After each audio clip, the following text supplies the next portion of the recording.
What is going on, guys? I'm coming back at you with another story time. So yesterday I came at you with the story about the Reds and all that stuff with Brandon Phillips, and today I told you I was going to come at you a story about the Rangers. So um, here we go. I got an invitation, or I wrote the Rangers and told them that there was some big time Texas Rangers fans on the team.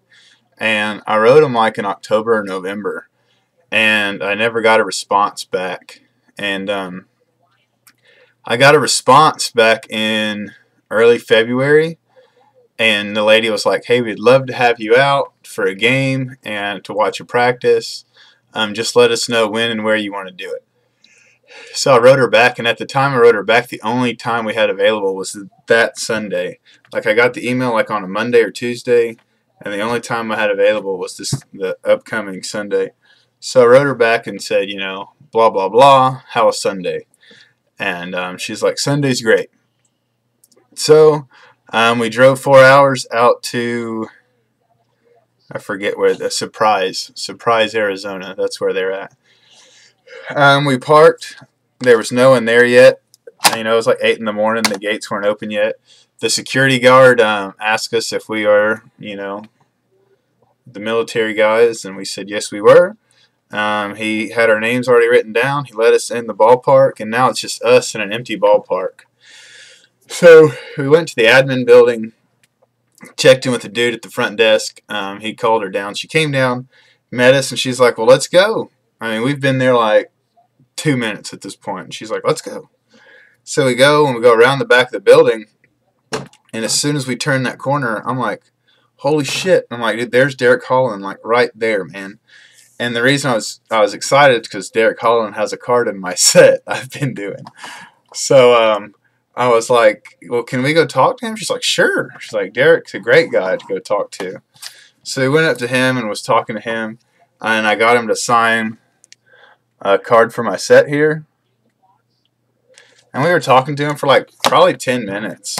And then it dawned on me I had another card, the same exact card, in my pocket that wasn't signed. So I had two of the same card.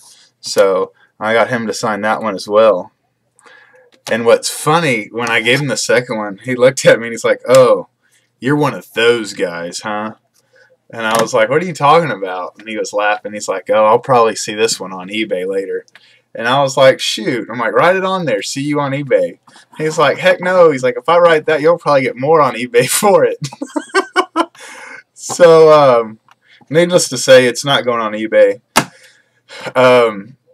After that, AJ Przinsky came up and talked to us. He said he flew with us a couple years back and talked about what a great time it was. So we talked to AJ probably for 5-10 minutes or so, and then we went into the locker room. She's like, "Let's go." So we walked in the locker room, and I'm looking around, and I'm like there's all the players are at their lockers with the exception of a handful, and I'm thinking, I've had a locker room tour before, and I know it's kind of a no-no to be in there when the players are in there. And I'm like, okay. And I'm like, there's Beltray, there's Berkman behind me, Eli Whiteside's behind me, Ian Kinsler just walked in. You name it, man. They're boom, boom, boom, boom, boom, lined up. And then some of the dudes sort of like taking their shirts off and their pants off, which, it's cool with me, man. But I'm like, our tour guide is a female. And I'm like, "Hey," "this is probably the point where we probably should be leaving." And she was laughing. She's like, "Ha ha ha, let's go." So we went in the equipment room, which is like they connect this. They share the same wall. So we're like right next to it. And she's like, "Well, is there anyone y'all want to meet?" And I'm like, "Well, I'd like to meet Nelson Cruz." So she's like, "Hang on." So she goes gets Nelson Cruz. Nelson Cruz comes out and he's, "Hey guys, blah blah blah."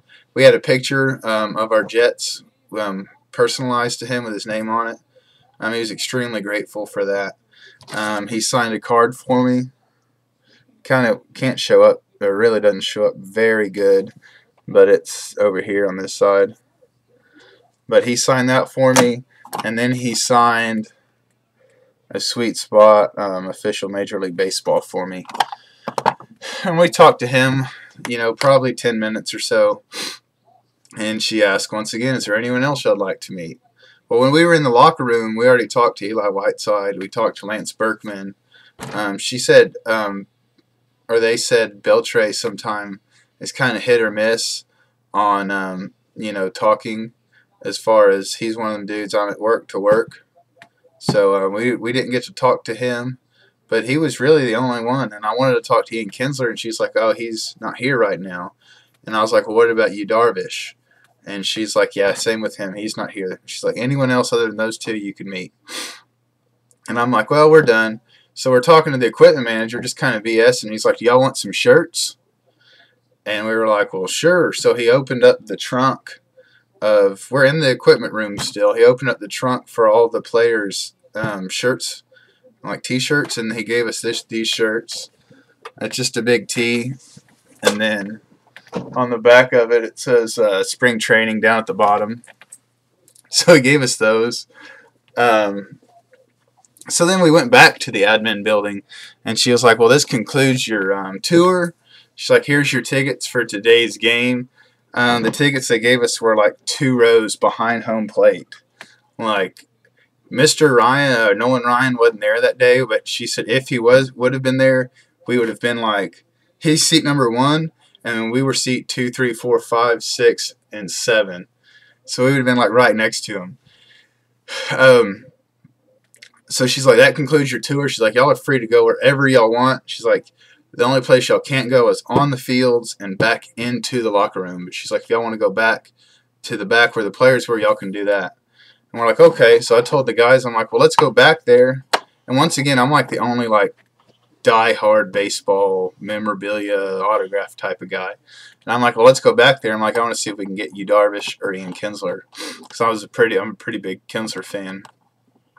So we go back there, and sure enough, like 5 minutes after being back there, here comes Ian Kinsler. But he has his headphones in, he's got his hat on backwards, his socks up to his freaking groin, dang near it seems. And he's walking to the batting cages, like not even paying attention, not even looking up. He just has his head down walking by.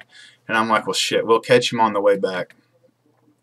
So, 20 minutes go by or so. It was a good amount of time. And I'm rummaging through my bag, and I pulled some stuff out and put it on the ground there. And one of the things I pulled out was one of our mini helmets from our team. It's like a pilot's helmet. And the only reason I had it is because when I left that morning to go there, one of my buddies gave it to me. And he's like, this was yours. And so I put it in my bag as we left. Well, as I was adjusting all these baseballs, I had to pull the helmet out. Well, right when I pulled the helmet out, here comes Kinsler. And he's like, what is that? And I was like, hey. I'm like, oh, that's one of our mini helmets from our team. And he's like, man, that is awesome. And I was like, well, do you want it? And he's like, sure. And he's like, do you want anything of mine? And dude, I was like, this Rangers thing was like literally a week to the day after the Reds thing. And I'm like, dude, this is like deja vu. I know how players are with their bats. And his bat was just pounded, man. So I'm like, oh, okay, I'm not going to ask for his bat. I'm like, what about some batting gloves? And he's like, do you want new ones or used ones? And I'm like, well, the ones you're wearing are fine. And he's like, here. So he like literally like took them off right in front of me. He's like, here you go. And so I got a pair of Ian Kinsler gloves that are just hammered, man. And then I had him sign a ball for me as well.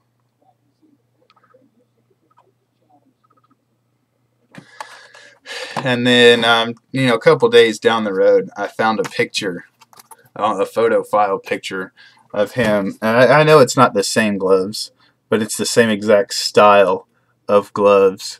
So eventually, I want to frame these gloves with this picture. And, it looks like it's the same exact gloves. So, I mean, that was crazy. We talked to every single Rangers player that we wanted to, except with the exception of Yu Darvish, which we never seen, and Adrian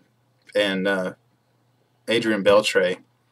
that was that. And then I know this has gone 10 minutes already, but I'll try to make it quick. She told us that the Rangers are really military friendly, and they like to do a lot of things to show their appreciation for their military.